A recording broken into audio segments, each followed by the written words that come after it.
మన రక్షకుడైన యేసుక్రీస్తు వారి నామంలో చేరి వచ్చినటువంటి మీ అందరికీ వందనాలు తెలియచేస్తూ ఉన్నాను. అందరికీ వందనాలు. కొద్ది నిమిషాలు మనము దేవుని వాక్యాన్ని ధ్యానం చేసుకుందాం. శ్రద్ధ కలిగి దేవుని మాటలు వినాలని తెలియచేస్తూ ఉన్నాను. మీకు తెలుసా, మనందరము కూడా ఈ కుటుంబ విషయాల గురించి ఎందుకు ప్రత్యేకంగా తెలుసుకోవాల్సిన అవసరత ఉందంటే, విశ్వాసానికి ప్రధానమైనటువంటి మెట్టు కుటుంబం. కుటుంబంలో మంచి విశ్వాసం కలిగి ఉంటే కుటుంబం అంతా ఆధ్యాత్మికంగా దేవునిలో బలంగా ఉంటే, అలాగున ప్రతి కుటుంబము కూడా దేవుని యందు ఉండవలసినటువంటి భయము, భక్తి, విశ్వాసము కలిగి ఉంటే సమాజం కూడా, సంఘం కూడా ఆధ్యాత్మికంగా బాగుంటుంది అనే విషయాన్ని మీకు జ్ఞాపకం చేస్తున్నాను. కాబట్టి జీవితంలో మనం సరిచేసుకోవలసినటువంటి విషయాలు ఎన్నో ఉన్నాయి. పరిశుద్ధ గ్రంథాన్ని సూక్ష్మంగా, క్షుణ్ణంగా పరిశీలించగలిగితే మనలో అనేకమైనటువంటి లోపాలన్నిటినీ కూడా బైబిల్ గ్రంథం చక్కగా మనలో ఉన్నటువంటి తప్పులన్నిటినీ కూడా బయటపెడుతుంది. కాబట్టి మనం సరిచేసుకోవాలి. ఎప్పటికీ కూడా మనము పరిశుద్ధత స్థాయిని అందుకోవటానికి దినదినము ఆయన వచ్చే వరకు, మనం చచ్చే వరకు ప్రయత్నిస్తూనే ఉండాలి. హల్లెలూయా. యోబు యొక్క భార్యను గురించి కూడా కొన్ని విషయాలు మనం తెలుసుకునేటువంటి ప్రయత్నం చేద్దాం. హల్లెలూయా. ప్రియమైన దేవుని బిడ్డలారా, యోబు అనేటువంటి ఈ వ్యక్తి చాలా ప్రాచీన భక్తుడు. ఇంకా చెప్పాలి అనంటే ఆదిమ కాలానికి చెందినటువంటి వ్యక్తి అని చాలామంది బైబిల్ పండితులు చెప్తూ ఉంటారు. అయితే ఇతడు భక్తి విశ్వాసాలను, ఇతనుకు ఉన్నటువంటి దేవుని మీద ఉన్నటువంటి అపారమైన నమ్మకము, విశ్వాసాన్ని బట్టి దేవుడే స్వయంగా అతనిని గురించి సాక్ష్యం ఇచ్చినట్లుగా పరిశుద్ధ గ్రంథంలో మనం చూస్తూ ఉంటాం. అయితే ఇతనుకు వివాహమయ్యి భార్య కలిగి పిల్లలు కలిగినటువంటి ఓ మంచి భక్తి కలిగినటువంటి కుటుంబము యోబు యొక్క కుటుంబం. హల్లెలూయా. అయితే ఇతనికి ఒక భార్య ఉంది. ఆ భార్యను గురించి కొన్ని విషయాలు మనం తెలుసుకోవలసినటువంటి అవసరత ఎంతైనా ఉంది అనే విషయాన్ని మీకు జ్ఞాపకం చేస్తున్నాను. పరిశుద్ధ గ్రంథములో, యోబు గ్రంథములో చూసినప్పుడు యోబు భార్య కొరకు కేవలం 3 చోట్ల మాత్రమే రాయబడింది యోబు గ్రంథంలో. కానీ నేర్చుకోవలసినటువంటి ఎన్నో ఆధ్యాత్మికమైనటువంటి పాఠాలు అయితే తప్పనిసరిగా ఉన్నాయి అనే విషయాన్ని మీకు జ్ఞాపకం చేస్తున్నాను. మనం స్పీడ్గా త్వరగా ఈ యోబు భార్య యొక్క లక్షణాల గురించి 1-2 విషయాలు మనం తెలుసుకునేటువంటి ప్రయత్నం చేద్దాం. యోబు గ్రంథం 1వ అధ్యాయము 2వ వచనాన్ని మనం చూసినప్పుడు, అతనికి 7 కుమారులు 3 కుమార్తెలు కలిగిరి అని రాయబడి ఉంది. యోబుకి ఎంతమంది పిల్లలు అనంటే 7 కుమారులంట, 3 కుమార్తెలు కలిసి మొత్తం 10 మంది పిల్లలంట. ఈ 10 మంది పిల్లల కొరకు యోబంట ప్రతిరోజు క్రమం తప్పకుండా చేసే పని ఏంటో తెలుసా? అక్కడ 5వ వచనంలో రాయబడిన మాట ఏంటంటే, యోబంట తన కుమారులు పాపము చేసి తమ హృదయములలో దేవుణ్ణి దూషించిరేమో అని వారిని పిలవనంపించి వారిని పవిత్రపరిచి అరుణోదయమున లేచి వారిలో ఒక్కొక్కని నిమిత్తమై దహన బలి అర్పించుచూ వచ్చెను. యోబు నిత్యము అలాగు చేయుచుండెను అనే మాట ఇక్కడ రాయబడి ఉంది. అయితే ఇందులో యోబు భార్య ఎక్కడ ఉందండి అని మనకు సందేహం రావచ్చు. నేను చెప్పేటువంటి ఆ విషయం కూడా అదే. అందులో యోబు భార్య లేదు. ఉందమ్మా? అక్కడ ఉందా? యోబు భార్య అక్కడ ఉందా? లేదు. మరి యోబు ఒక్కడే ఏం చేస్తున్నాడు? ప్రతిరోజు తనకు కలిగినటువంటి 10 మంది పిల్లల నిమిత్తమై అరుణోదయమున, అంటే ఇంకా చాలా చీకటి ఉండగానే లేచి, ఆ పిల్లలు ఒకవేళ ఎక్కడైనా ఎప్పుడైనా హృదయములలోనైనా సరే దేవుణ్ణి ఒకవేళ దూషించి పాపమేదైనా చేశారేమో, దేవునికి వ్యతిరేకంగా నేరమేదైనా చేశారేమోనని ఆ పాపము నిమిత్తమై ప్రాయశ్చిత్తముగా అరుణోదయాన దహన బలి అర్పిస్తూ తన బిడ్డల యొక్క అపరాధాల నిమిత్తమై ప్రాయశ్చిత్తం చేసేవాడంట. ఇది ఇలాగున ప్రతి దినము కూడా యోబు అలాగున నిత్యము చేయుచూ వచ్చెను అని రాయబడి ఉంది. ఇలాంటి ఓ మంచి కార్యక్రమంలో, ఇలాంటి ఒక పరిశుద్ధమైనటువంటి కార్యక్రమంలో యోబు భార్య లేదు. ఉందమ్మా అక్కడ? యోబు ఒక్కడే నిత్యం అలా చేస్తున్నాడని చెప్పబడింది. యోబు ఒక్కడే అరుణోదయాన్ని లేచాడని చెప్పబడింది. యోబు ఒక్కడే తన బిడ్డల నిమిత్తమై దహన బలి అర్పించాడని చెప్పబడింది. అందులో యోబు భార్య లేదు. అంటే యోబు భార్యలో నుంచి మనం తెలుసుకోవలసినటువంటి ఒక లక్షణం ఏంటంటే, యోబు భార్య ఆత్మీయతను తృణీకరించేటువంటి స్త్రీగా ఉంది. ఆత్మీయమైనటువంటి విషయాలకి దూరంగా ఉండి, పరిశుద్ధమైనటువంటి కార్యక్రమాలకి దూరంగా ఉండి, ఆత్మీయతను తృణీకరించేటువంటి స్త్రీగా యోబు భార్య ఉంది అనే విషయాన్ని మీకు జ్ఞాపకం చేస్తూ ఉన్నాను. ఈ రోజుల్లో కూడా చాలామంది స్త్రీలు ఇలాగున ఆత్మీయతను తృణీకరించి పరిశుద్ధ కార్యక్రమాలకి దూరం అవుతున్నటువంటి వారు అనేక మంది ఉన్నారు. ఆలోచన చేయండి ప్రియమైన దేవుని బిడ్డలారా. ఒకవేళ మంచి మారు మనసు కలిగి భర్త మందిరానికి వస్తే నువ్వు వెళ్ళు, నేను మానేస్తాను అని చెప్పేటువంటి స్త్రీలు ఉన్నారు. లేకపోతే అందరం వెళ్ళిపోవాలా, నేను ఒక్కదాన్ని ఏళ్ళకి ఇంటికాడ ఉంటానులే, మీరు వెళ్ళిరండి అని జాగ్రత్తలు చెప్పి పంపించే స్త్రీలు ఉన్నారు. కానీ కలిసి అందరితో కలిసి కుటుంబం అంతా దేవుని సన్నిధికి వెళదామనేటువంటి ఆలోచన కలిగిన వారు కేవలం కొద్దిమంది మాత్రమే కనబడతా ఉన్నారు. కొన్నిసార్లు కొన్ని విషయాలలో స్త్రీలు ఆత్మీయతను తృణీకరించేటువంటి వారిగా ఉంటూ ఉన్నారు. ఒకసారి ఆలోచన చేయండి. ఫంక్షన్లో కనబడతా ఉంటారు, లేకపోతే ఇంకెక్కడైనా జరిగేటువంటి కొన్ని వివాహ కార్యక్రమాలు కానీ, లేకపోతే గృహ ప్రవేశాలు కానీ, లేకపోతే ఇంకేవైనా రకరకాలైనటువంటి సందర్భాల్లో చాలామంది అక్కడ ప్రజెంట్ అవుతూ ఉంటారు. కానీ పరిశుద్ధ కార్యక్రమాలలో, ఆరాధన జరిగే సమయాలలో, ప్రార్థన జరిగేటువంటి సమయాలలో కనబడుకోకుండా ఉంటారు కొంతమంది. అంటే ఆత్మీయతను తృణీకరించి తక్కిన విషయాలకి ప్రాధాన్యతనిచ్చేటువంటి వారిగా కొంతమంది ఉన్నారు అనే విషయాన్ని మీకు జ్ఞాపకం చేస్తున్నాను. తద్వారా చాలా నష్టం ఏర్పడుతుంది. ఇంకా చెప్పాలి అని అంటే, ఈ రోజుల్లో పిల్లల కొరకు ప్రత్యేకమైనటువంటి ప్రార్థన చేయగలిగేటువంటి వారు కూడా కరువయ్యారు. ఇంకా చెప్పాలంటే కనీసం వాళ్ళ కోసం వాళ్ళు కూడా చేసుకునేటువంటి స్త్రీలు ఈ రోజుల్లో లేరు. కనీసం తమ కోసం తాము చేసుకునేటువంటి వారే లేరు. ఇక పిల్లల కోసం అంటారా, అసలు అది చేయలేనటువంటి దుస్థితిలో చాలామంది ఉన్నారు. నేను అడుగుతూ ఉన్నాను, అసలు నిజంగా నీ బిడ్డల కొరకు నీవు ప్రతిరోజు దేవుని సన్నిధిలో అనగా నీవు మోకరించి ప్రార్థించేటువంటి స్త్రీగా నీవు ఉన్నావా అనే విషయాన్ని మీ జ్ఞాపకం చేస్తూ ఉన్నాను. చాలామంది ఆలోచన కలిగి ఉంటే ప్రియమైన దేవుని బిడ్డలారా, ప్రార్థనలో వెనకబడిపోతూ ఉన్నారు, ప్రార్థనలో సన్నగిల్లిపోతూ ఉన్నారు. ఎప్పుడైతే ప్రార్థనకి దూరం అవుతారో ఆటోమేటిక్గా సాతాను చెరలోనికి క్రమక్రమంగా వెళ్ళిపోతున్నారనే విషయాన్ని మీకు జ్ఞాపకం చేస్తున్నాను.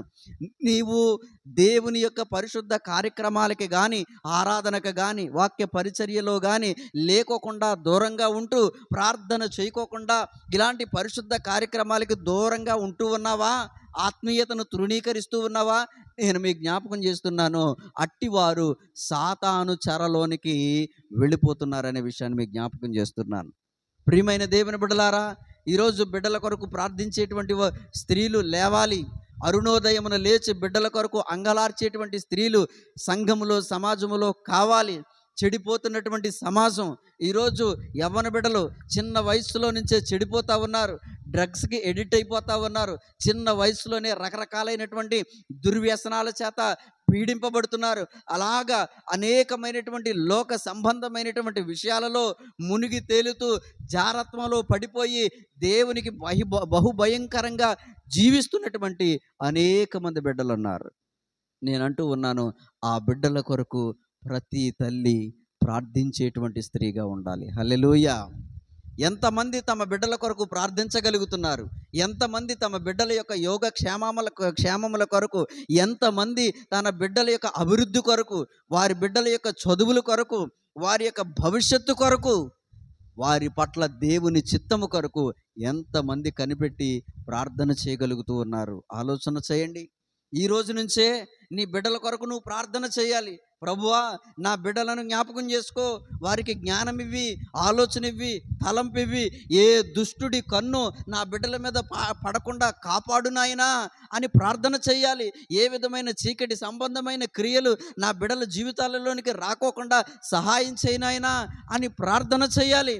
ఏ విధమైన దుర్వ్యసనాలకి అలవాటు పడుకోకుండా కాపాడు తండ్రి అని బిడ్డల కొరకు ప్రార్థించేటువంటి తల్లిగా ప్రతి స్త్రీ ఉండాలనే విషయాన్ని మీకు జ్ఞాపకం చేస్తున్నాను. ప్రియమైన దేవుని బిడ్డలారా, నీ బిడ్డలు చిన్న వయసులో నుంచే నువ్వు చేసినటువంటి ప్రార్థన ద్వారా ఒకరోజు ఒక ఉన్నతమైనటువంటి స్థితిలో ఉంటారు. ఈరోజు నీవు చూడలేనిది నిరీక్షణతో ఎదురు చూస్తూ, అది కావాలి ప్రభువా నీవు ఇవ్వగలవు అని నిరీక్షణతో ఎదురు చూసి ప్రార్థన చేసేది మంచి బలమైనటువంటి స్థితిని పొందుకుంటాం. బిడ్డల భవిష్యత్తు కొరకు ప్రార్థన చేయాలి.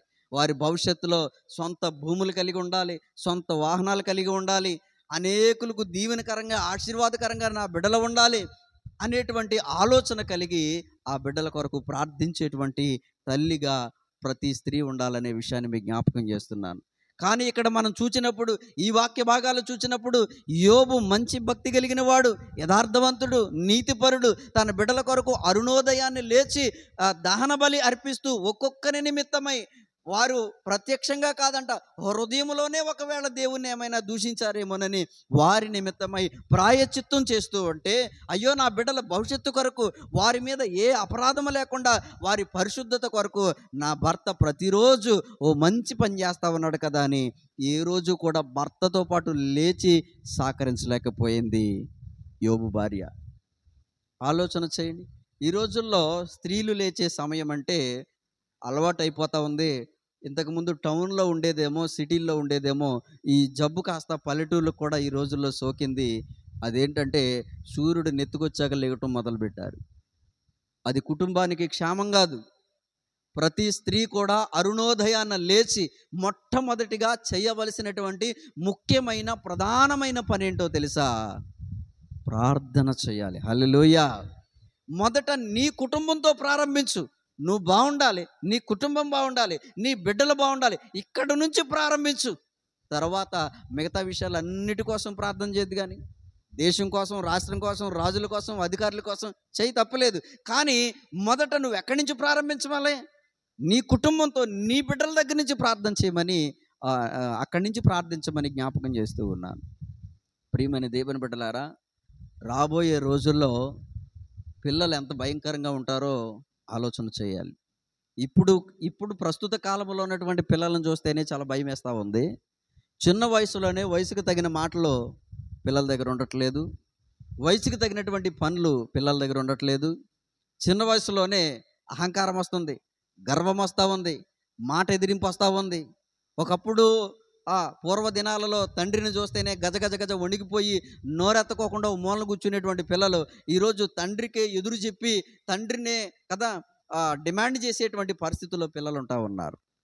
ఎందుకంటే సమాజం మారిపోతూ ఉంది, దుష్టుడు బలంగా పనిచేస్తూ ఉన్నాడు.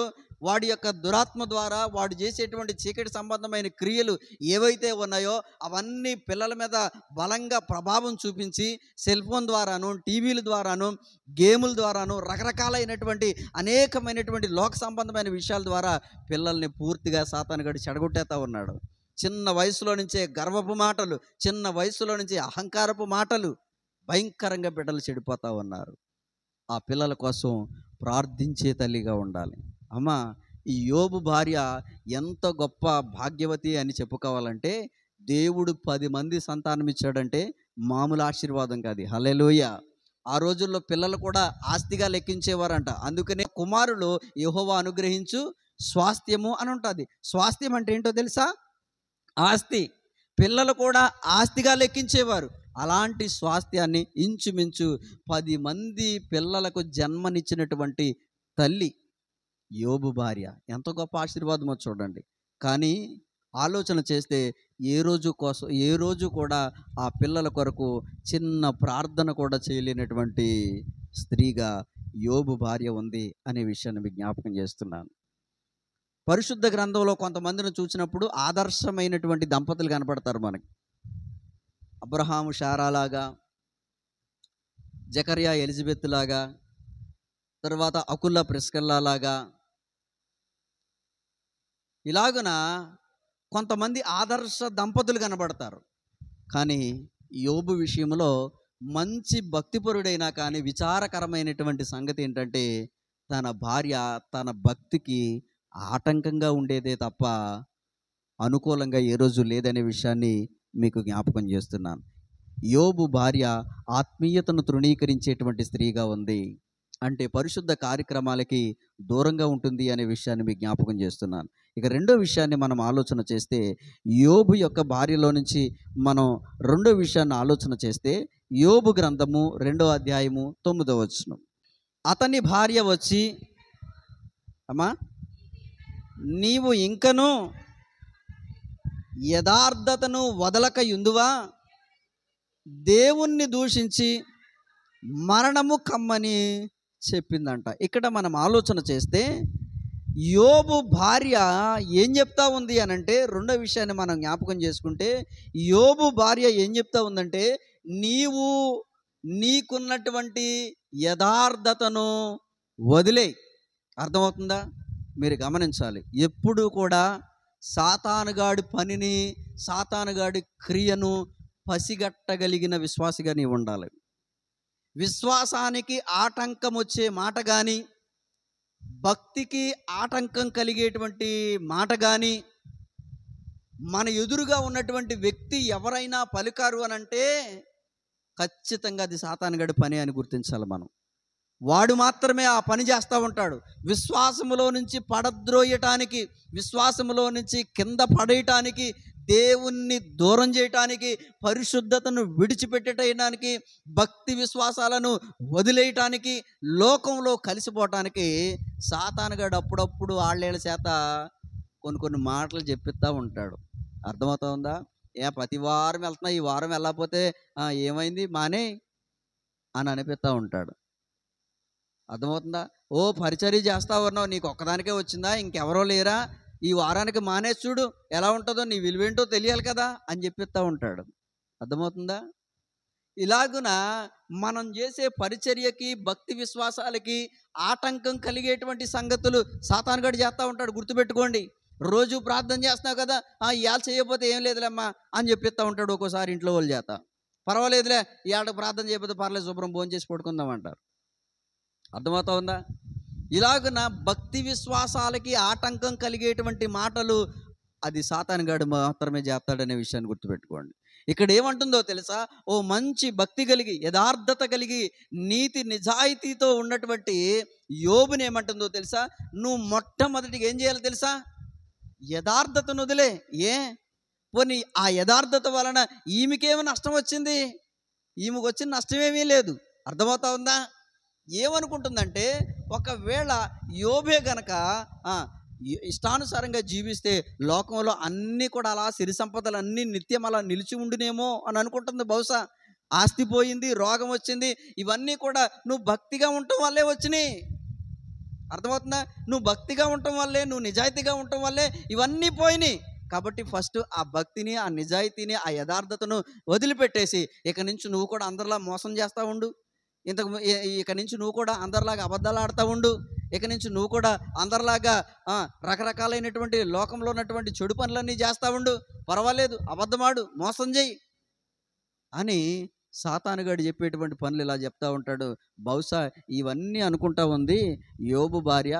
ఆస్తి పోయింది, పిల్లలు పోయారు, ఇవన్నీ జరిగేసరికి దీనంతటికీ కారణం ఇతనింత నమ్మకంగా ఉండటం వల్లే.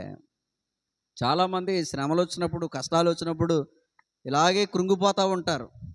అర్థమవుతా ఉందా? చిన్న చిన్న శ్రమలు, కష్టాలు, ఇబ్బందులు వస్తూ ఉంటే కొన్ని కుటుంబాల్లో ఇలాగే కృంగిపోతూ ఉంటారు. మనం ఎంత భక్తిగా, ఎంత నిజాయితీగా ఉండటం వల్ల కొంత మనకు అన్నీ దూరం అవుతున్నాయి అనుకుంటూ ఉంటారు కొంతమంది. కానీ ఒకటి గుర్తుపెట్టుకోండి, దేవుడు ఒకటి మన దగ్గర నుంచి ఏదైనా తీశాడు అని అంటే ఒకటి అది మన పరీక్ష కొరకై కూడా అయి ఉండొచ్చు. కానీ ఆ సమయంలో దేవుడిచ్చింది దేవుడు తీసుకున్నాడు అనేటువంటి నమ్మకంతో, ఓర్పుతో అలాగే సహనంగా ఉంటే దానికి మించిన రెండంతల ఆశీర్వాదాన్ని దేవుడు మనకిస్తాడు. ఆ రెండంతల ఆశీర్వాదం వైపు చూస్తూ ఇది పోయింది అంటే దీనికి మించింది ఏదో దేవుడు ఇవ్వబోతున్నాడు అనేటువంటి విశ్వాసం మనకు ఉండాలి. అంతేగాని ఇది పోయిందని దీనికోసం ముక్కుతో మూలుగుతో ఏడుతో కూర్చోకూడదు. అర్థమవుతుందా? కోట్ల ఆస్తి పోయింది, 10 మంది పిల్లలు చనిపోయారు, దానికి తోడు నడినెత్తి మొదలుకొని అరిపాదం వరకు రోగం వచ్చింది, జబ్బు వచ్చింది. కానీ ఒక మాట అన్నాడు, యెహోవా ఇచ్చిన యెహోవా తీసుకొని. ఎంత మంచి యథార్థవంతుడైన భక్తిపరుడో చూడండి. కానీ ఆమె భార్య అంటుంది, నీ యథార్థతను వదిలే అని అంటా ఉంది. చాలామందికి నీతిగా జీవించటం అంటే కొంతమందికి ఇష్టం ఉండదు. జెన్యూన్గా ఉండటం అంటే కొంతమందికి ఇష్టం ఉండదు. ఆ మధ్యకాలం ఒక ఆయన నా దగ్గర అలాగే అన్నాడు. ఏమన్నాడో తెలుసా? మరీ అంత నిజాయితీగా ఏమి ఉండకూడదండి అంట మొదలుపెట్టాడు. మరీ అంత నిజాయితీగాను యథార్థంగాను మరీ అంత భక్తిగా ఉండక్కర్లేదండి. కొంచెం ఏదో ఉన్నామన్నట్టుగానే కొద్ది సార్లు అలా ఇలా కూడా ఉండాలి, లేకపోతే సమాజంలో మనం బతకలేం అని ఒక ఆయన అంటాం విన్నాను నేను. అర్థమవుతుందా? ప్రియమైన దేవుని బిడ్డలారా, కొంతమందికి నీతిగా యథార్థంగా ఉండటం అంటే ఇష్టం ఉండదు. కాబట్టి ఆలోచన చేస్తే కనుక యోబు ఎప్పుడూ కూడా చాలా యథార్థంగా ఉండేవాడు. పరుల సొమ్ము ఆశించేటువంటి వాడు కాదు. ఉన్నదానితో తృప్తి చెందేవాడు. ఎల్లప్పుడూ దేవునికి స్తుతియాగం చెల్లించేవాడు. నమ్మకంగా జీవించినటువంటి వ్యక్తి యోబు. అలాంటి యథార్థతను వదిలిపెట్టేమని తన భార్య చెబుతూ ఉన్నట్లుగా ఇక్కడ మనం చూస్తూ ఉన్నాం. అంటే ఇక్కడ మనం ఆలోచన చేస్తే కనుక ప్రియమైనటువంటి దేవుని బిడ్డలారా, దేవుడే యోబుని గురించి సాక్ష్యం ఇచ్చారు అని అంటే అతని యథార్థత ఎంత గొప్పదో మనం ఆలోచన చేయాలి. ఆ యథార్థత తన భార్యకి నచ్చలేదు. చాలామంది చూడండి, చాలామంది పురుషులు ఉద్యోగాల్లో నమ్మకంగా ఉంటారు, వ్యాపారాల్లో నమ్మకంగా ఉంటారు, పని చేసే చోట నమ్మకంగా పనిచేస్తూ ఉంటారు. అలాగ నమ్మకంగా ఉండేటువంటి వ్యక్తులంటే కొంతమందికి ఇష్టం ఉండదు. మోసం చేయొచ్చు కదా, అబద్ధం ఆడితే మనకు కలిసి వస్తుంది కదా, ఇదేమన్నా పెద్ద తప్ప, ఓ మాట చెప్తే చాలు మనకు ఎంతో కొంత వస్తుంది కదా అని ఇలాగున నిజాయితీగా ఉండటం అంటే, నమ్మకంగా ఉండటం అంటే కొంతమందికి ఇష్టం ఉండదు. ఒకసారి ఆలోచన చేయండి. యథార్థతను వదిలిపెట్టేమని చెప్తా ఉంది. గమనించవలసిన సంగతి ఏంటంటే, అసలు యోబుకి కలిగినటువంటి ఈ ఆస్తి అంతటికి మూల కారణం యోబు యొక్క యథార్థత వల్లనే అవన్నీ పొందుకోగలిగాడు. హల్లెలూయా. ఇంకో మాట అక్కడ ఏం చెప్పిందంటే, ఇదే సందర్భంలో ఇంకో మాట ఏం చెప్పిందో తెలుసా? దేవుణ్ణి దూషించు అని చెప్తా ఉంది. దేవుణ్ణి దూషించు అని చెప్తా ఉంది. ఇది కూడా సాతానుగాడి ఆలోచనే. దేవుణ్ణి దూషించు. దేవుణ్ణి దూషించడం వల్ల ఏం కలిసి వస్తుంది దేవుడికి అని అంటే సాతానుగాడు అలా చెప్పిస్తూ ఉంటాడు. ఆలోచన చేయండి. ఎవరైతే దురాత్మ యొక్క బందీకానంలో ఉంటారో అలాంటి వారిని సాతానుగాడు ఉపయోగించుకుని ఏం చెప్పిస్తాడో తెలుసా? దేవుణ్ణి దూషించమని చెప్తూ ఉంటాడు, దేవుణ్ణి వ్యతిరేకించమని చెప్తూ ఉంటాడు, దేవునికి దూరం అయిపోమని చెప్తూ ఉంటాడు. నీ జీవితంలో నుంచి దేవుడు అనే పదం తీసేయమని చెప్పిస్తూ ఉంటాడు. అర్థమవుతా ఉందా? ప్రియమైన దేవుని బిడ్డలారా, యోబు భార్య దేవుణ్ణి దూషించమని చెప్తుంది. చివరిగా ఇంకో మాట ఏం చెప్తుందో తెలుసా? చనిపోమని చెప్తా ఉంది. అర్థమవుతుందా? ఏం చెప్తా ఉంది అంటే పూర్తిగా ఫైనల్గా ఏం చెప్పిందంటే, నువ్వు చచ్చిపో, కానీ చచ్చిపోవటానికి ఒక ఫార్ములా చెప్పింది. ఏమైనా తెలుసా? చచ్చిపోయే ముందు ఇలా చేసి చచ్చిపో. ఎలా చేసి? నీ యథార్థతను వదిలేసి దేవుణ్ణి దూషించి అప్పుడు చచ్చిపో. ఇవన్నీ ఇలా ఉండే చచ్చిపోమని ఎందుకు అంటలేదు? ఇలా ఉండి చచ్చిపోతే ఒకవేళ ఎక్కడైనా పరలోకానికి వెళ్ళిపోతాడేమోనని. ఇది సాతానుగాడి ఆలోచనే. ఇలా ఉంటే ఒకవేళ ఎక్కడైనా పరలోకానికి వెళ్ళిపోతాడేమోనని. యథార్థతను వదిలేసి దేవుణ్ణి దూషిస్తే అతడు పాపిగా ఎంచబడతాడు. కాబట్టి అలాంటి పాపులకి పరలోకంలో చోటు ఉంటుంది, కాబట్టి నరకానికే వెళ్ళిపోతాడు. ఇంకేం చెప్తుంది తెలుసా?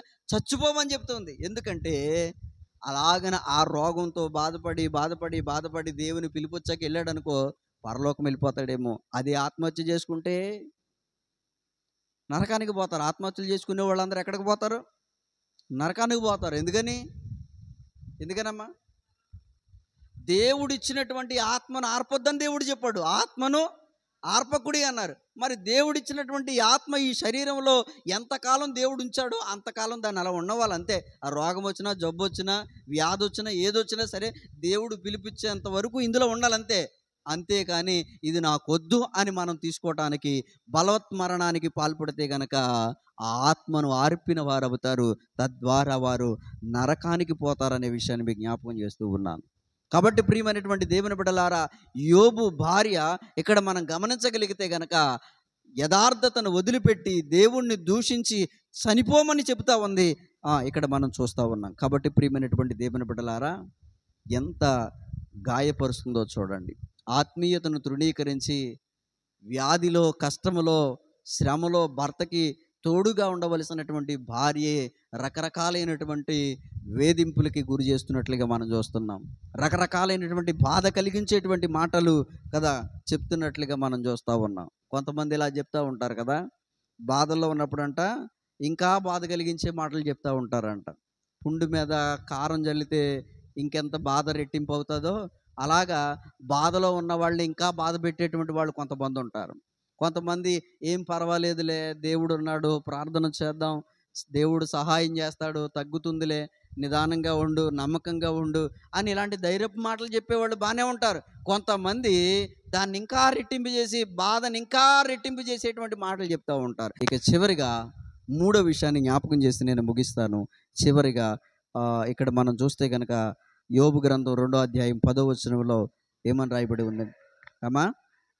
అందుకు అతడు, మూర్ఖురాలు మాట్లాడినట్లు నీవు మాట్లాడుచున్నావు, మనము దేవుని వలన మేలు అనుభవించుటకేనా, కీడును మనము అనుభవింపతగదా అనెను. ఇక్కడ ఆలోచన చేస్తే ఇక్కడ ఆలోచన చేద్దాం. ఇక్కడ రాయబడినటువంటి మాటల్లో యోబు తన భార్యతో చెప్పిన మాట ఏంటో తెలుసా? అమ్మా, మనము దేవుని చేత మేలు అనుభవించటానికేనా, కీడు అనుభవించటానికి మనము తగిన వారము కాదా అని అంటా ఉన్నాడు, ప్రశ్నిస్తూ ఉన్నాడు. అంటే యోబు భార్యలో ఉన్నటువంటి ఇంకో లక్షణం ఏంటో తెలుసా? కేవలం ఆశీర్వాదాలను మాత్రమే కోరుకుంటుంది. శ్రమ వస్తే అమ్మో ఇది నాకొద్దు, కష్టం వస్తే ఇది నాకొద్దు. మరి ఎంతసేపు ఏం కావాలి? హ్యాపీగా సంతోషంగా వెళ్ళిపోవాలి జీవితం. ఎక్కడ అవాంతరాలు రాకూడదు, కష్టం రాకూడదు, శ్రమ రాకూడదు, ఇబ్బందులు రాకూడదు, కరువు రాకూడదు. ఇంట్లో అన్నిటికన్నీ సమృద్ధిగా ఉండాలి, తినడానికి, తాగడానికి, ఉండటానికి. తరతరాలు తిన్నా తరగలేనంత ఆస్తి ఉండాలి, అన్నీ ఉండాలి. కానీ కష్టం వస్తానికి మాత్రం ఒప్పుకోరు. కష్టపడటానికి, శ్రమ వస్తే ఓర్చుకోవటానికి మాత్రం ఒప్పుకోరు కొంతమంది. ఆలోచన చేయండి. విశ్వాస విషయంలో పడద్రోయబడేటువంటి వ్యక్తులు ఇలాంటి వాళ్ళే. ఏంటో తెలుసా? దేవుడు ఆశీర్వదించినంత కాలం చాలా సంతోషంగా ఉంటారు. ఇటువంటి బలమైనటువంటి సాక్ష్యాలు చెప్తూ ఉంటారు. ఆలోచన చేయండి. దేవుడు మాకు ఇలా చేశాడు, అలా చేశాడని చాలా బలమైనటువంటి సాక్ష్యాలు చెప్పి అబ్బా ఎంత ఆనందంగా ఉంటారో. ఒక్కవేళ సాతానుగాడి దగ్గర నుంచి వచ్చిన శ్రమ అయినా, దేవుని దగ్గర నుంచి వచ్చిన పరీక్ష అయినా, ఒకవేళ ఈ రెండిట్లో ఏదైనా వస్తే గనక వెంటనే ఆ ముళ్ళ పొదల్లో పడినటువంటి విత్తనాలు వెళ్ళి ఆ శ్రమలు, ఈ బాధలు, ఈ కష్టాలు ఎప్పుడైతే ఎక్కువైనాయో వీళ్ళ విశ్వాసం అణిగిపోతూ ఉంటుంది. ములుగుతూ మొదలు పెడతా ఉంటారు. దేవుడు మాకు అన్యాయం చేశాడు, దేవుడు మమ్మల్ని విడిచిపెట్టేశాడు, దేవుడు మమ్మల్ని మర్చిపోయాడు, దేవుడు ఎలాగా, దేవుడు అలాగా అని రకరకాలుగా తిరిగి దేవుని మీద నేరాలు మోపేటువంటి పరిస్థితికి వెళ్ళిపోతూ ఉంటారు. ఒకటి గుర్తుపెట్టుకో, దేవుడిచ్చే ఆశీర్వాదాన్ని అనుభవిస్తున్నటువంటి నీవు దేవుని వలన పరీక్షకు గురై శ్రమనైనా అనుభవించడానికి సిద్ధంగా ఉండాలి అనే విషయాన్ని మీకు జ్ఞాపకం చేస్తూ ఉన్నాను. ఎంతటి విలాసవంతమైనటువంటి ఉన్నత స్థితిని యోబు పొందుకున్నాడో మనం చూస్తాం. యోబు యొక్క ఆస్తి వివరాలు మనం చూసినప్పుడు అక్కడ 1వ అధ్యాయం 3వ వచనంలోనే చాలా స్పష్టంగా రాయబడతా ఉంటుంది. అక్కడ 7,000 గొర్రెలంట, 3,000 ఒంటులంట, 500 జతల ఎడ్లంట, 500 జతల ఆడగాడిదలంట, ఇది కాకుండా బహుమంది పనివాళ్ళంట. వీటన్నిటినీ కూడా లెక్కగడితే ఈరోజు గొర్రె ఖరీదు ఎంత ఉంటుందో లెక్కగడితే, 7,000 గొర్రెలు ఎంత ఉంటాయో లెక్కగడితే, ఒక ఒంటె ఖరీదు ఎంత ఉంటుందో లెక్కగట్టి, 3,000 ఒంటెలు ఎంత ఉంటాయో లెక్కగడితే, ఒక జత ఎడ్లు ఎంత ఉంటాయో లెక్కగట్టి, 500 జతల ఎడ్లు ఎంత ఉంటుందో టోటల్ చేస్తే, 500 ఆడగాడిదలు ఎంత విలువ చేస్తాయో లెక్కగడితే, ఈ రోజుల్లో మనం కౌంట్ చేసుకున్న ఇంచుమించుగా 100 కోట్ల ఆస్తి వస్తుంది. 100 కోట్లు అంటే సామాన్యమైన విషయమా? 100 కోట్లంటే కావాలంటే ఇంటికెళ్ళాక రఫ్గా ఏమైనా ట్రై చేసి చూడండి. యోబు ఆస్తి వివరాలు అన్నీ రాసుకోండి. రాసుకున్న తర్వాత ఫోన్ ఓపెన్ చేయండి, గూగుల్ ఓపెన్ చేయండి. ఒంటి ఖరీదు ఎంత అని చెప్పి ఇక్కడ ఎన్ని ఒంట్లు ఉన్నాయో దాని ఖరీదుని ఇంటూ చేసి టోటల్ చేయండి. ఎడ్లు ఎంత ఉన్నాయో రఫ్గా గూగుల్ ఓపెన్ చేసి, లేదా ఎవరినైనా పొలం పని చేసుకునే వాళ్ళని అడగండి. ఓ జత ఎడ్లు కొనాలంటే ఎంత ఉంటాయో అడగండి. 500 జతలకి ఎంత అవుద్దో లెక్క కట్టుకోండి. 100 కోట్లకు రూపాయి కూడా తగ్గదు చూడండి. కావాలంటే ట్రై చేసి చూడండి. కాదు, అర్థమవుతుందా? ఇంతటి ఆస్తి అనుభవించడానికి ఇష్టపడింది. అబ్బా ఎంత బాగుందో, విలాసవంతమైనటువంటి జీవితం. రేపు పొద్దునకి ఎలాగా అనే బాధ లేదు ఈవిడికి. రేపు తినడానికి ఎలాగా, నా బిడ్డలకి ఏం వండి పెట్టాలి అనేటువంటి చింత లేదు ఈవిడికి. ఇలాంటి ఉన్నతమైనటువంటి సంపన్నమైన స్థితిని ఇచ్చినంత వరకు ఈమె చక్కగా అనుభవించింది. చిన్న శ్రమ వస్తే, చిన్న కష్టం వస్తే దాన్ని అనుభవించడానికి ఇష్టపడతా లేదు. యోబు అదే జ్ఞాపకం చేస్తున్నాడు. ఏమ్మా, ఇంత ఆస్తిని ఇచ్చినప్పుడు బాగా అనుభవించాం కదమ్మా నువ్వు. బహుమంది పనివాళ్ళు అంటే నిన్ను కాలు కింద ఎట్టకుండా చూసుకున్నారు కదమ్మా. ఒక మాటలో చెప్పాలంటే ఇంతటి ఆశీర్వాదాన్ని అనుభవించావు, మేలును అనుభవించావు. ఈరోజు కీడు అనుభవించడానికి తగదా? నాకే ఇట్టేయాల దేవుడిని బాధలు, నాకే పెట్టాలా రోగం, నాకే పెట్టాలా వ్యాధి, నాకే ఉండాలా అప్పులు, నాకే ఉండాలా బాధలు, నాకే ఉండాలా కష్టాలు అంటే నీకే ఉంటాయి. దేవునిలో ఎవరు బహుబలంగా విశ్వాసంగా ఉంటారో అట్టి వారికి శ్రమలు కూడా పొంచి ఉంటాయి. దానిని ఓర్చుకుంటే ఆ శ్రమల తర్వాత రెట్టింపు ఆశీర్వాదం కూడా ఉంది అనే విషయాన్ని మీకు జ్ఞాపకం చేస్తున్నాను. కొంతమంది శ్రమలు కూర్చుకోరు, అస్సలే ఊరికినప్పుడు పోతారు అసలే. అబ్బబ్బా, కొంతమంది విశ్వాసాన్ని జాగ్రత్తగా పరిశీలన చేస్తే అసలు సాతానుగాడు కూర్చుని వీళ్ళని పడేయటానికి ఓ ప్లాన్ రెడీ చేయాలి. ఇదిగో ఇలా చేద్దాం, ఇలా చేద్దాం, ఇలా చేద్దామని సాతానుగాడు నిన్ను పడేయటానికి ఓ పెద్ద స్కెచ్ అక్కర్లా. ఊరికినే పడిపోతారు కొంతమంది విశ్వాసంలోంచి. అదేంటో మరి, టుప్పని పడిపోతారు. చిన్న శ్రమ వస్తే, చిన్న కష్టం వస్తే విశ్వాసంలో ఉంది ఊరికినే పడిపోతారు అంతే. మళ్ళీ పూర్వపు స్థితిలోనికి వచ్చేస్తారు, పాత స్థితిలోనికి వెళ్ళిపోతూ ఉంటారు. మరి దేవుడిచ్చిన దీవెనలన్నీ ఉచితంగా అనుభవించేశావు. దీవెనలు వచ్చినంత వరకు అబ్బో దేవుడు ఇలాగా, దేవుడు అలాగా అని సాక్ష్యాలు చెప్పేశావు. మరి శ్రమను ఎందుకు అంగీకరించవు? శ్రమను అనుభవించటానికైనా, మేలు అనుభవించటానికైనా దేవుని దగ్గర నుంచి ఏదొచ్చినా అంగీకరించటానికి సిద్ధపడిన వాడు సరి అయిన మంచి విశ్వాసి అనే విషయాన్ని మీకు జ్ఞాపకం చేస్తున్నాను. ఆశీర్వాదాలు కొరకు మాత్రమే దేవుని దగ్గర ఎదురు చూచి శ్రమ కష్టం వస్తే అది నాకేమాత్రము వద్ది అని అంగీకరించలేనటువంటి వాడి యొక్క విశ్వాసము సరైన విశ్వాసం కాదు అనే విషయాన్ని మీకు జ్ఞాపకం చేస్తున్నాను. ఇప్పుడు యోబు భార్యను గురించి ఆలోచన చేస్తే 100 కోట్ల ఆస్తిని బాగా అనుభవించింది. బహుమంది పని వాళ్ళంట. మరి ఎంతమంది ఉన్నారో తెలీదు. మరి అది ఇలా పట్టరా అంటే పట్టుకొస్తారు, ఇది అట్టుకెళ్ళి అక్కడ వేయంటే వేస్తాడు, మంచినీళ్ళు అట్టరా అంటే అట్టుకొస్తాడు. ఇంకా చెప్పాలి అని అంటే ఏ పని కావాలన్నా చేసి పెడతానికి బహుమంది పనులు ఉన్నారు. ఏమొచ్చింది మీకు చింత? ఇలాంటి ఉన్నతమైన విలాసవంతమైన చక్కని జీవితాన్ని యోబు భార్యకు దేవుడిస్తే అనుభవించేసి చిన్న కష్టము శ్రమ దేవుని దగ్గర నుంచి ఒక పరీక్ష వస్తే నాకొద్దు అన్నట్టుందంటే ఈమె విశ్వాసం సరైనది కాదు. ఇంకా చెప్పాలి అని అంటే ఓ సరైనటువంటి మంచి విశ్వాసి అయినటువంటి యథార్థవంతుడైనటువంటి యోబుకి తగిన భార్య కానే కాదు అనే విషయాన్ని మీకు జ్ఞాపకం చేస్తున్నాను. అర్థమవుతుందా? విశ్వాసికి తగిన భార్య విశ్వాసిగా ఉండాలి. ఆలోచన చేయండి ప్రియమైనటువంటి దేవుని బిడ్డలారా. అన్ని విషయాల్లో తన భర్తలకి సహకారంగా ఉండేటువంటి వాళ్ళు కొంతమంది ఉంటారు. కానీ మందిరము, దేవుని యొక్క ఆధ్యాత్మిక విషయాలకు వచ్చేసరికి అలాంటివి కొంతమంది అంగీకరించరు. అర్థమవుతుందా? అక్కడ ఒంటరిగా వదిలిపెడతారు. నువ్వు వెళ్తే వెళ్ళు, నువ్వు ప్రార్థన చేసుకుంటే చేసుకో, నీకు నమ్మకం ఉంటే నీ నమ్మకం నీది, నా నమ్మకం నాదే, నేను సీరియలే చూస్తాను, నేను సినిమాలే చూస్తాను, నేను ఇలాగే పెట్టుకుంటాను, నీకు నచ్చితే చూడు, నువ్వు నచ్చకపోతే నువ్వు మానే, నన్ను మాత్రం ఆటంకపరచొద్దు అంటారు. అర్థమవుతుందా?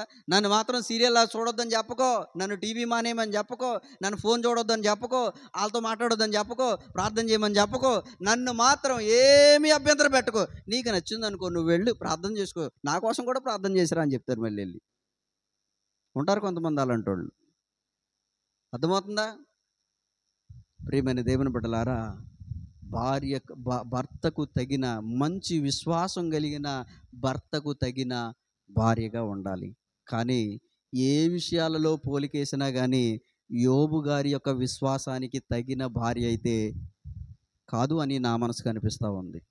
కాబట్టి ప్రియమైనటువంటి దేవుని బిడ్డలారా, యోబు భార్యలో దాదాపుగా 3 లక్షణాలు మనము ధ్యానం చేసినప్పుడు ఆ 3 లక్షణాలు ఆమె జీవితంలో చెడుగానే కనిపించినాయి తప్ప ఒకటి కూడా మంచి అనిపించలేదు.